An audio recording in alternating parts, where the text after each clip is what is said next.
was the foe. He had to prevent their morale from crumbling. What's happening, folks? Throughout the night, McNeish, the carpenter, struggled to repair the broken ship. We're just gonna go ahead and watch a little bit of this, a little bit more on Shackleton. I really want to do this justice and do it the right way, but sometimes I get ants in my pants and just want to do something, even though I'm cold and tired, right? So anyway, because I'm so cold and tired, and I'm a big wuss. When I watch something like this, it makes me feel very inadequate. I must say. As water poured in, Ord-Lees helped man the pumps. We were just able to keep pace with the leakage. Oh, the boat's sinking now. Down aft, one could hear the ominous sound of the inrushing water. Our little ship was hopelessly crushed and helpless among the engulfing ice. At 9 p.m., Shackleton ordered the lifeboats lowered to the floe. Oh my God. Seaman Walter Howe remembered the moment. He sent Frank Wild along forward to our quarters, who explained to us that it was a case of get out and to pack our bags with all necessary equipment we required and to be prepared for any emergency. Yeah, I would have been like, we're dead. The dawn of October 27th was, according to Shackleton, a fateful day. We're dead. We have been compelled to abandon the ship, which is crushed beyond all hope. We are alive and have stores and equipment for the task that lies before us. Yeah. I pray God I can manage to get the whole party to civilization. I don't think that's going to help, but it wouldn't hurt to pray, I guess. As the dogs struggled onto the ice, Ord-Lees expressed their shock. For the first time, we realized that we were face to face with one of the gravest disasters that can befall a polar expedition. Yeah.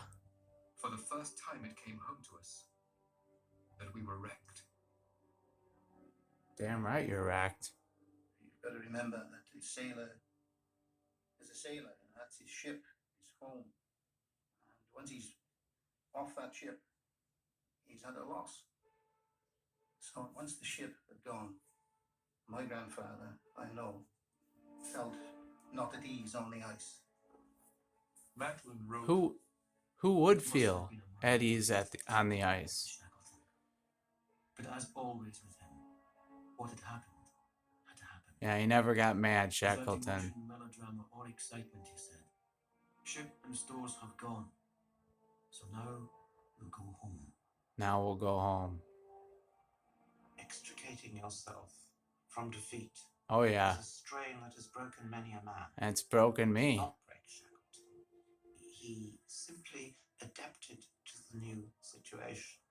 And he realized if the one girl had disappeared, we'll have another one.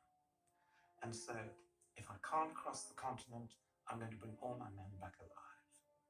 Because you mustn't forget that polar exploration was littered with dead bodies. And so he felt, what I will do is I will bring all my men back alive. It was his version of the old saying of snatching victory from the jaws of defeat. There you go. I think most men would have given not up. anticipating disaster, Shackleton had brought only 5 small tents. Oh boy. Would now have to shelter 28 men. To make matters worse, there were only 18 sleeping bags made with reindeer fur. Shackleton had the men draw lots to see who would have to make do with woolen blanket bags. But he rigged it so that he and a couple of the other leaders didn't get the best bags. Well, that was generous of him, don't you think? Let's move it forward here. Let's get a little bit further on to when they're really struggling, because we left off last time here. I was talking about them, so let's see. Men searched for an ice floe that would be safe from the pressure and dubbed it Ocean Camp. They would have to prepare to live on the ice. Jesus. A small group returned to the sinking Endurance to salvage wood and rigging. McNeish, the carpenter, wanted to build a smaller boat from the wreckage, but was overruled by Shackleton. Damn, so the carpenter on the ship wanted to build a smaller boat from the wreckage. Yeah, that probably wouldn't have worked out too well. That's kind of a crazy idea.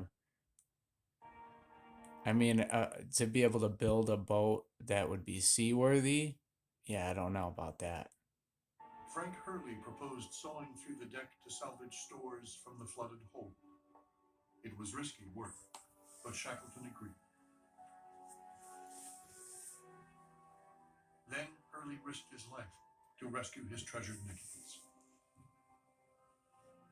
Now, when he rescued all those things from the ship, Shackleton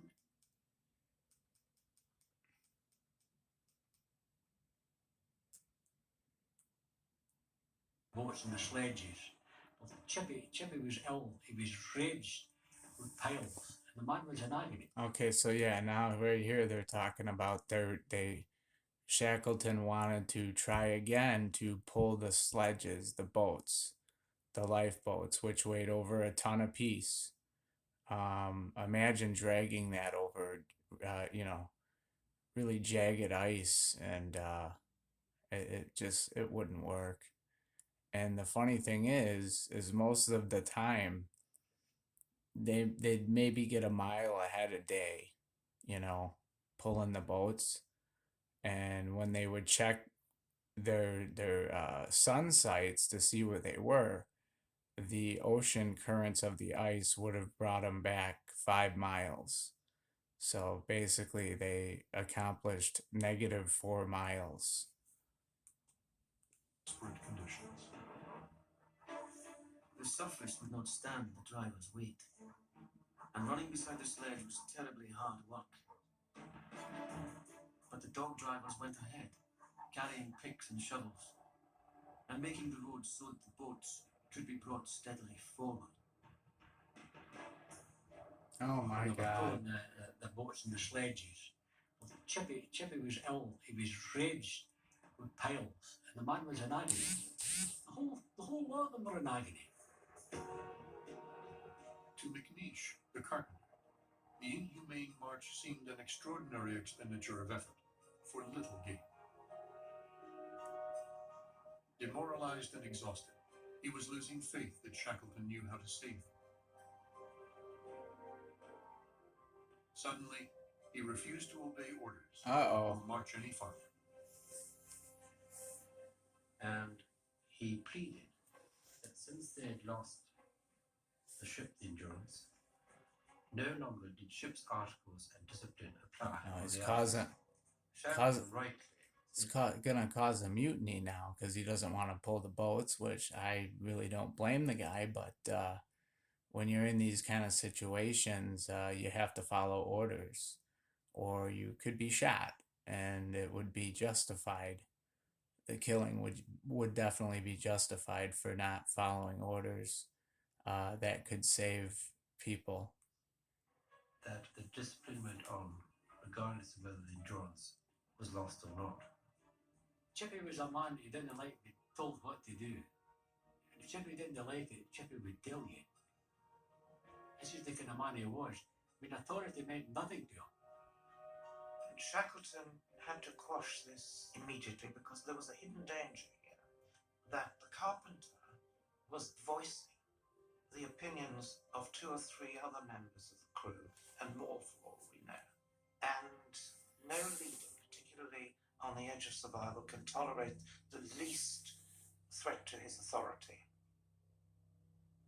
Right. Confronted with the possible disintegration of the entire group, Shackleton gave a persuasive performance. He insisted he was not only the leader of the expedition, but its lawful master. Oh, Wages would be paid regardless of circumstance. wow. Disobedience swiftly punished. They would only survive as a team. Yep. That's the truth. Reluctantly, McNeish backed down. In his diary, my grandfather referred to it obliquely, saying, "I shall never forgive the carpenter in this time of storm and stress." You see, he demanded total loyalty from his men, and he offered total loyalty in return. It was a reciprocal. I really enjoy what she just said there, where she said he offered total loyalty, to his shipmates who he was in charge of. And all he wanted, he expected it in return. And I think that's a fair, but under crazy circumstances, who knows? A very close, important relationship. That's why any discord, I'd probably give up any too. disobedience, he took personally. On December 29th, Frank Wilde summed up their ordeal. After 7 days of the hardest imaginable labor, we were stopped by ice so terribly broken and pressed up that it was impossible to proceed any further. The total result of this killing work was an advance of 7.5 miles. Ah, Ironically, Worsley's navigational readings showed that the drift of the pack had carried the men further away from land than when they had started. ha, see? But for Shackleton, the march had served a vital purpose. By proving that it was futile, he showed his men beyond a shadow of a doubt that he had tried everything he possibly could, and therefore there could be no reproaches afterwards. And this was vital not only to ensure obedience to orders, but it was vital to keep up morale.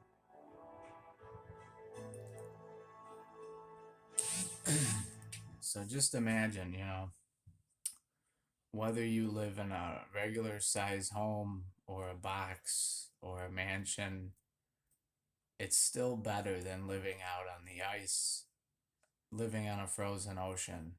So always remember that, guys. We take so many things for granted, and what these guys went through is it's just the story. It seems fake. It seems fiction to me. It's unbelievable that this actually happened. And of course, in America, we were never taught this because it was a British thing. So I didn't learn about this until way after I was out of high school. What a story. And I'm sorry if it's boring to some of you guys, but I really enjoy this kind of stuff, these crazy survival stories, and there's a lot of them where most of them don't survive, they just die off. And just so happened, these guys made it. I mean, they made it. Unbelievable.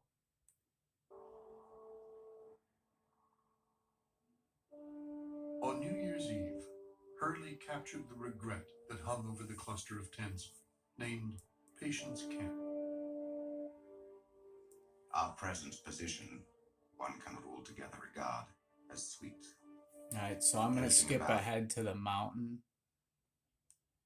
to when they actually get to Elephant Island here, which is basically a lump of rock. I want to get them on the water too, because they finally got off the water from...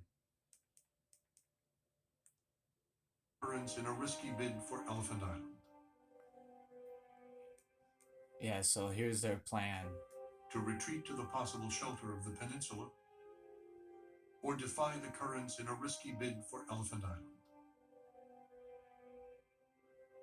Shackleton doubted the men could hold out much longer. And remember, these are 3 open, like Titanic-style lifeboats. They're not covered. So you're completely exposed to the elements while you're on your journey. Just imagine how cold that would be. 2 out of the 3 essentials. Shackleton doubted the men could hold out much longer.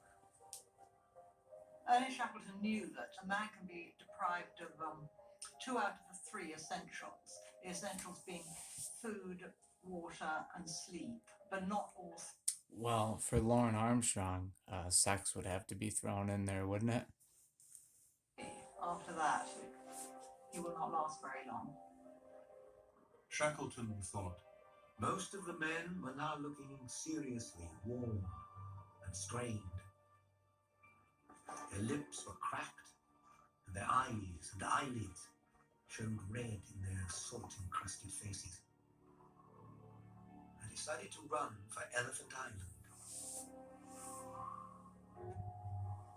as night fell, they seemed no closer to land. Shackleton sensed several men slipping away. In the momentary light, I could see the ghostly faces. I doubted if all the men would survive the night.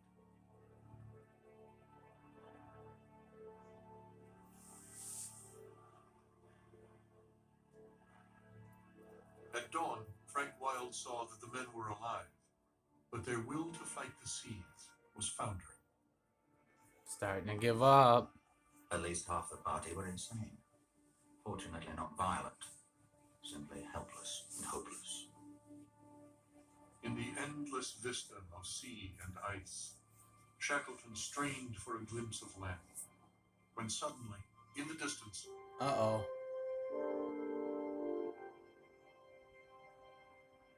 Elephant Island showed cold and severe in the full daylight.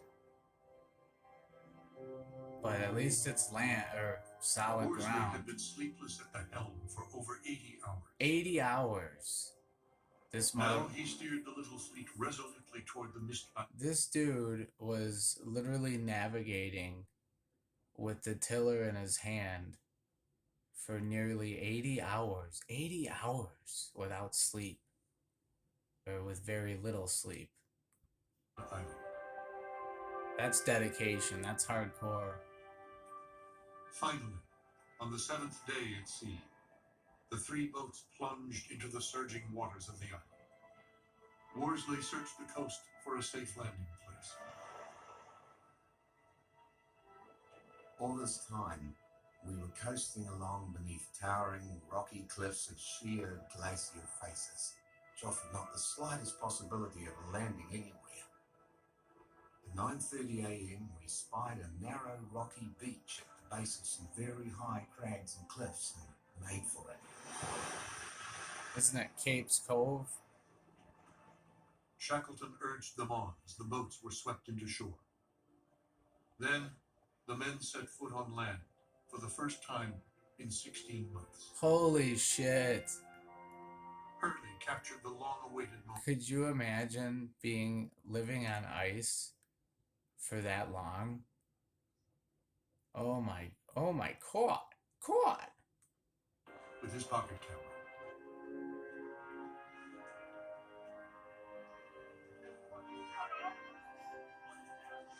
Worsley described their elation as they hauled the boats onto the beach. Some of our men were almost lightheaded as well as lighthearted. When they landed, they reeled about, laughing uproariously. Their joy spiraled out of control as scientist James Wordy watched helplessly. Some fellows, moreover, were half crazy. One got an axe. My father, in his diary, described an extraordinary scene of killing seals, slaughter for slaughter's sake. Wow. So they were so crazy when they got off those boats, and probably they were so damn hungry. Yeah, they just started slaughtering the seals right on the beach with an axe. That's quite psychotic behavior, and they even agree with that. But you know, you get put in that situation, you're gonna A behavior have issues. which, in many cases, could be described merely as insane. Shackleton let do this. He didn't stop immediately, and then obviously he managed to restore a discipline and order into the situation. That once more shows his power of keeping people together. The Look at that. ravenous men ate Look at their this first picture. hot meal in 5 days. First hot meal in Then 5 days. Shackleton let them sleep. Oh, God. That must have been the best sleep ever in the history of man. Imagine being on a frozen cold boat and you're probably not going to get no sleep for just about the entire time. You're going to have very little food, very, very little water. And man, that must have been quite a sleep. I decided not to share with the men the knowledge of the uncertainties of our situation until they had enjoyed rest, untroubled by the thought that at any minute they might be called to face peril again.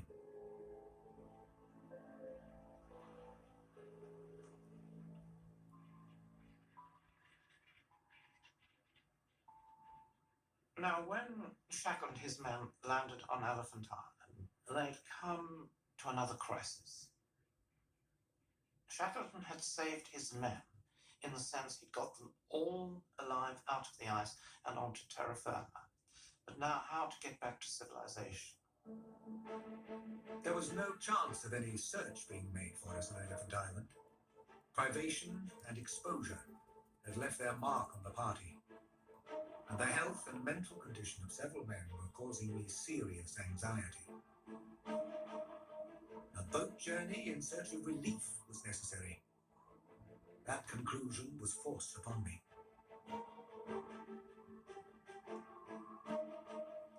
Elephant Island was far from any shipping route. The nearest outpost of civilization was near the tip of South America, 400 miles from Elephant Island. Damn. But the prevailing winds and currents would prevent the boat from getting there. Shackleton's audacious new plan was to sail. So look at this, how far that they have to go to reach civilization because of the currents. They have to sail 800 miles, guys. 800 miles. Sailing, no engine. Okay. 800 miles northeast to South Georgia, where the voyage of the Endurance began. Right, the whaling station. Shackleton realized that there were very few people who could survive an open boat journey of that length because several men just about survived the short journey from the ice. Right. There was no other choice. Faced with survival here, some lost the will to live. Their bodies were blighted by frostbite and open sores. None were fit for such a voyage. No.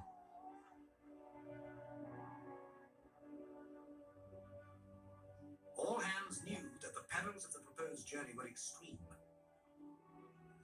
I called the men together, explained my plan, and asked for volunteers. Many came forward at once.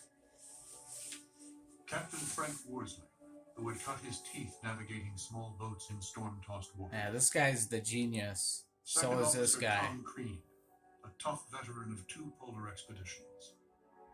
Able seaman Tim McCarthy proved his mettle on the boat journey to Elephant Island. Okay. Now I wanted to stop on Tim here.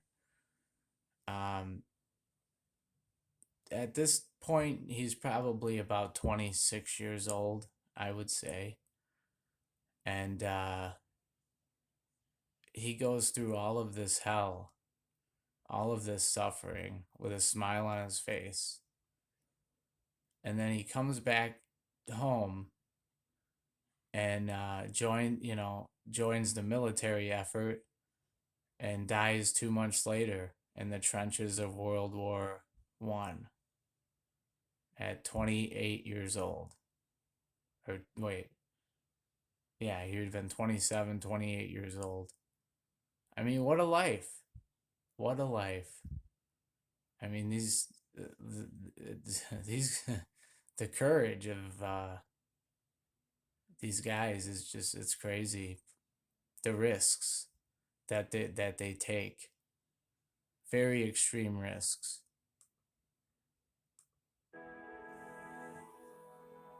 A troublesome bully on land, John Vincent appeared indestructible at sea. Mutineer Chippy McNeish was also an unlikely choice, plagued by rheumatism. But Shackleton counted on the rebellious carpenter to make the largest boat seaworthy for their voyage. The most important man on board ship is not the captain or the navigator, it's the shipwright, because he's the man who keeps her afloat and makes her able to stand the fury of the ocean.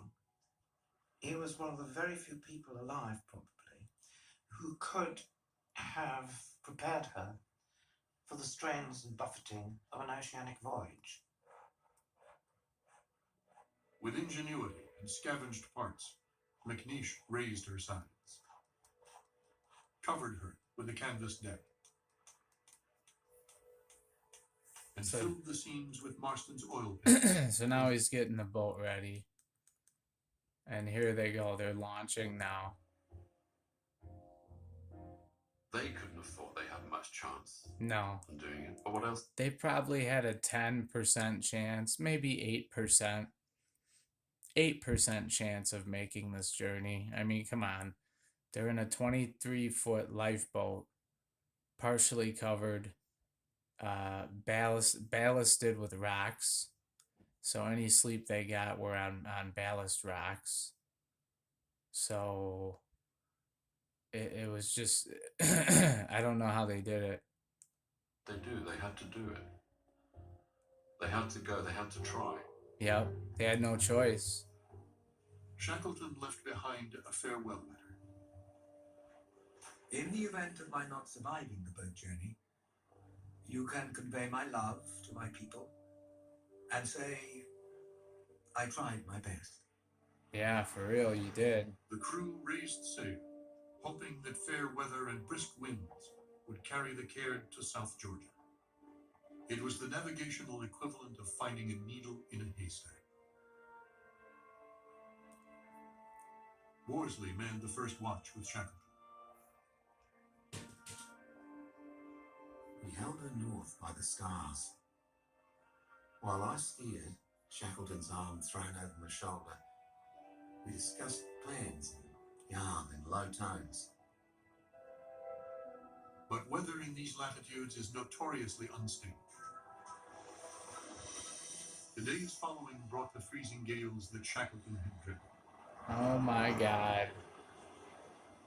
The sub-Antarctic Ocean lived up to its evil winter reputation. 3 seasick men braved the sleet and snow, while the others crawled below into the flooded hold to rest. Worsley confessed, More than once, when I woke suddenly, I had a ghastly fear that I was buried alive. Wow. Wow. The carried the Caird onward, but Shackleton couldn't be sure where.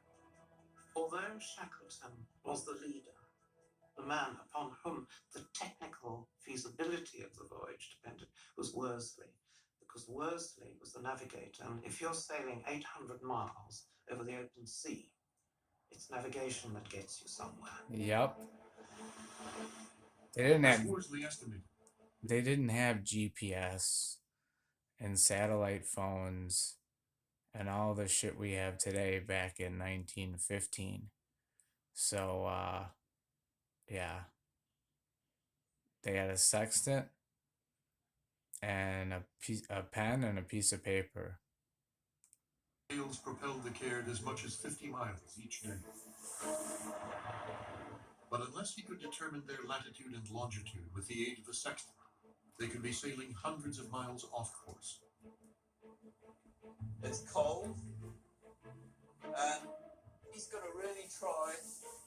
Oh, this guy's gonna do a demonstration here. Navigating the same Antarctic seas, Tim and Pauline Carr know well the challenges Worsley faced.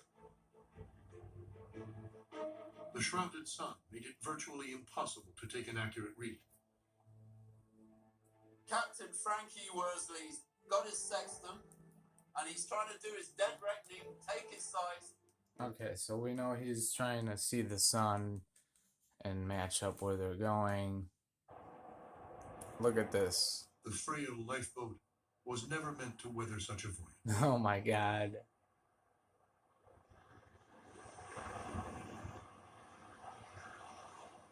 As the Caird plunged into yet another gale, Worsley marveled at the crew's resilience. When I relieved McCarthy at the helm. And listen to this little story about the young Irishman that died in World War One. So he's at the helm while the captain, who's the navigator, is sleeping. And just watch what his response is in this little exchange, and then we're gonna stop because I want to keep this around 30 minutes. As the Caird plunged into yet another gale, Worsley marveled at the crew's resilience. When I relieved McCarthy at the helm, the seas pouring down our necks, I felt like swearing. He informed me with a cheerful grin. It's a fine day, sir. Tim McCarthy was Unbelievable.